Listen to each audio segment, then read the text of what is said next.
Ben McKee, Rucker of Go Vols 24/7 here on campus on this beautiful Sunday morning. We see blue skies. It was raining and foggy and exactly what you would expect in the morning in East Tennessee with the weather we've got lately. But blue skies are shining down on us after I think I just heard the horn. Tennessee wrapping up practice number 4 of fall camp. No media availability today, but still a very newsworthy Sunday over here on campus.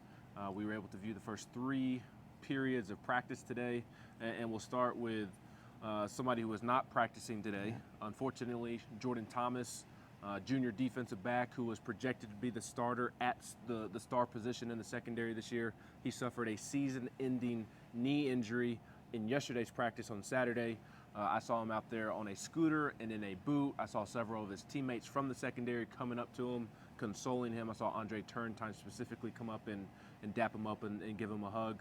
Obviously, yes, a tough blow for Tennessee, and we'll touch on that for sure. It appears it's Boo Carter season now. Boo, kind of scary to throw a true freshman in there. But you hurt for Jordan Thomas. I mean, the kid just has not been able to stay healthy. Yeah, I mean, it's an interesting juxtaposition, right? Because, we're here, it's like a beautiful Sunday morning.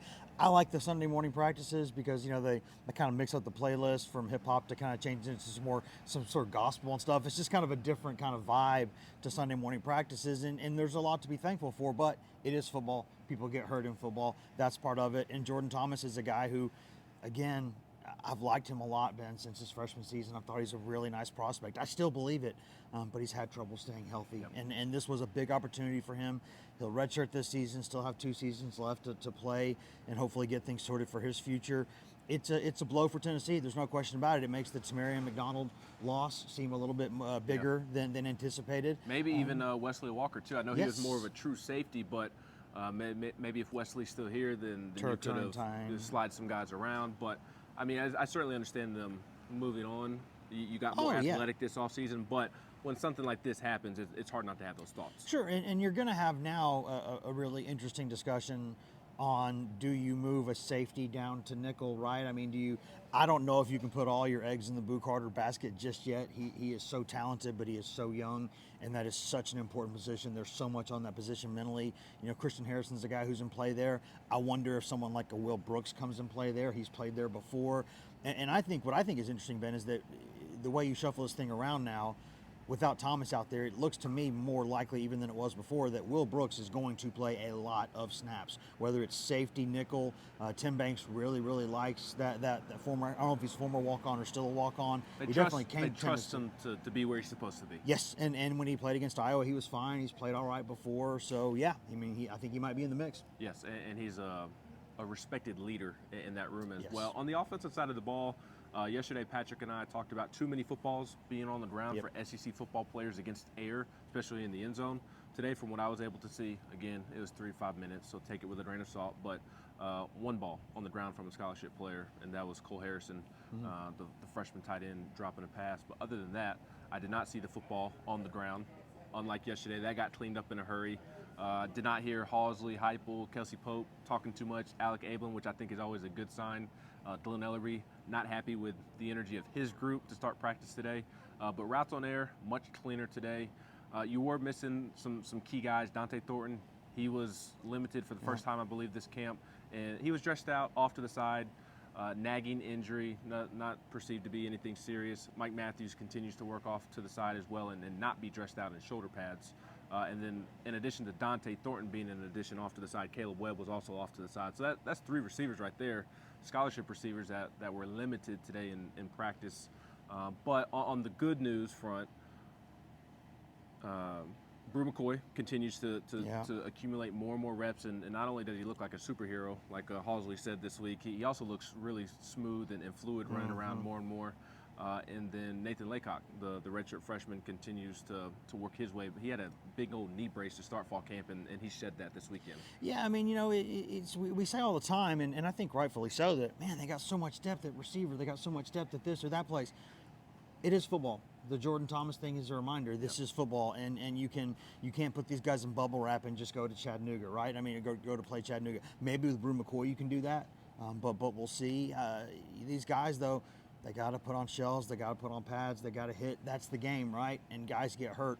early in camp, you don't want to push anything. You certainly don't need to do that. Even early in the season, you don't really need to completely push anything unless it's such a crucial player. So, yeah, they've got options there. They got a lot of guys they could work in, and this is a good chance for guys to get more work. Right? When you have to try to look at the bright side of anything, I think, Ben. And when you have 3 or 4 receivers who are limited and doing stuff, that means that a lot of guys who maybe would have to share a lot of reps and wouldn't get as many practice reps as normal, they're getting those reps now. Yep. So I think that's the good part of it. So there's some frustration there, but I think more good than bad. Yeah, absolutely. The coaching staff, the program talks about the depth that they have, the most depth they've ever had. We've talked about that. The media has talked about that.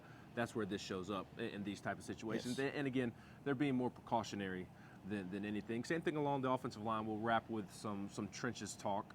On the offensive line front, kind of like with Dante Thornton and Caleb Webb, some not serious injuries, but nagging things. Andre Carrick at left guard, he was limited today, and so was John Campbell. They were dressed out, but they weren't doing anything when we were out there, and looking at my notes here to make sure I don't miss anything. At left guard, with Carrick out, it was Vyson Lang, Jackson Lampley, and Sham Umarov. And then at right tackle was Dane Davis, Jesse Perry, and Bennett Warren working at right tackle with Lance Hurd at left tackle. So some good news on the injury front there as well. Lance Hurd continues to do more and more. And then Cooper Mays and Javonte Spraggins, the old heads, obviously, at center and right guard. So that was kind of your O-line combination for the day. And I enjoyed seeing the final period that we got to see some one-on-ones with offensive linemen and defensive linemen. The one I guess that would stand out to me the most is Josh Josephs. He just continues to look the part and had a couple of nice wins as well. Amari Thomas had a really nice rep. Sham Umarov had a nice rep against Jackson Moy. So you kind of win some and you lose some for both the offensive line and defensive line, which is what you want to see if you're a coach and your offensive line is going up against your defensive line. Yeah, I mean, we say all the time, and I think rightfully so, that this team's going to go as far as Nico Iamaleava takes it, but that's with a given that the line of scrimmage does its job. Right? The line of scrimmage, everything with this team starts, there's a lot of depth there, there's a lot of old heads there, there's a lot of guys who have played a lot of football there, and they've got to be the leaders. And I think you see that with something like Ellerby early in practice today, when he's getting after his guys like that, saying, listen, you are everything for this offense. You start this offense. None of these other guys right here, none of them matter if you're not doing your job. Right. And I think that's where it starts. So there's a lot, you wonder times like it with like on a play, if Hurd gets beaten by like a Josephs or a Pierce, are you thinking, well, his knee's not great right now, or just those guys are really good over there? A little bit of both. At times. So maybe it's a little bit of both, but at times he's also won some reps. So, yeah. I mean, I think they're in a better situation there overall than they've been in quite some time, but still got to prove it, and there's no room to slack off. Those guys, they play a lot of football. They got to show up ready to go. Absolutely. So a limited viewing portion today. Yeah. Not a whole lot of people talking. Still plenty of notes. A lot of content, a lot of coverage up at the site at GoVols 24/7. Throughout this first week of camp, and of course yesterday with the big news that Faison Brandon has committed. We've got all the Tennessee. He's good. He is really good. We've got all the Tennessee football team news and recruiting coverage that you need up at the site at GoVols247.com. He's Wes Rucker. I'm Ben McKee, and we're also going to add in Al Wilson and Fred White walked by, and we're out here for a good couple of minutes while we were talking. So we're bowing up. We're getting ready to go. That's right. We're going to pretend like they joined us here on the video today. So for Wes Rucker, Ben McKee, Al Wilson, and Fred White, this is another No Huddle on GoVols247.com.